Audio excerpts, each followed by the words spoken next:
Hello everyone, my name is Priyanshi Agrawal. Welcome to my YouTube channel. So let's get started with today's video. In this video, I will cover liabilities and types of liabilities. Liabilities.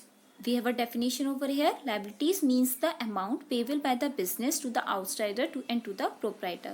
That means जो भी amount business को pay करनी है अपने outsiders को, अपने proprietors को, वो business की liability होती है.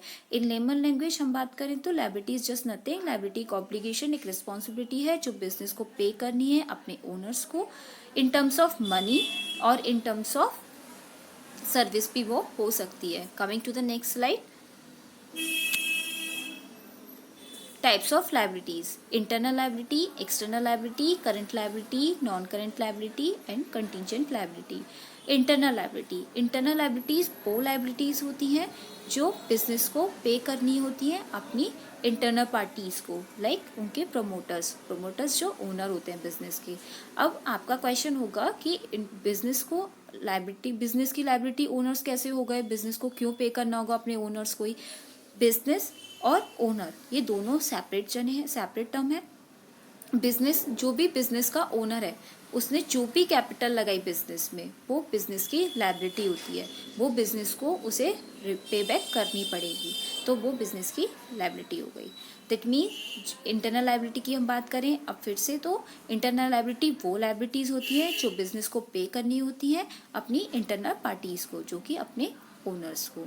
एक्सटर्नल लायबिलिटी वो लायबिलिटीज होती हैं जो बिजनेस को पे करनी होती हैं outsider of the company. That means like creditors है हमारे, बिल्स पेबल है हमारे, वो सब हमारी एक्सटर्नल लायबिलिटी का पार्ट होंगे. Now the question is current liability.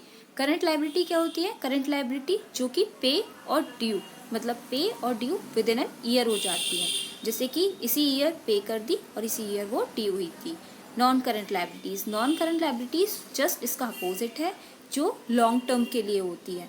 Non current liabilities और लॉन्ग टर्म लायबिलिटीज जो कि लॉन्ग टर्म के लिए होती हैं, जो इस ईयर और इस ईयर नहीं होंगी, मतलब ड्यू लॉन्ग टर्म में जाकर उनका हमें पेमेंट करना होगा. लाइक हमने बैंक से कोई भी लोन लिया या फिर हमने कोई भी कैपिटल जो हमारी बिजनेस की कैपिटल है से, वो हमारी लॉन्ग टर्म लायबिलिटीज का पार्ट होंगी.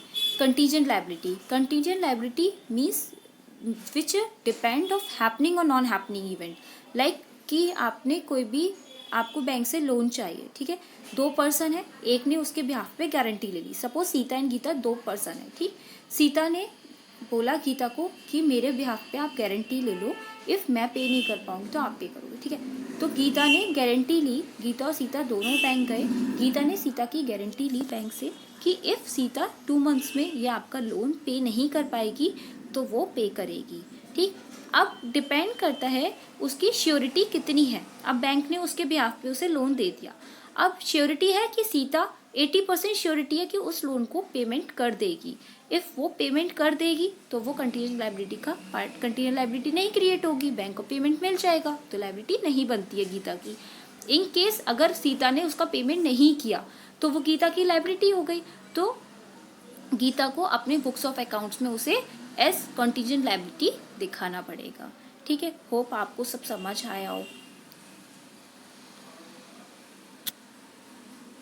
If you enjoyed this video and want to hear me again, make sure to hit that subscribe button before you go.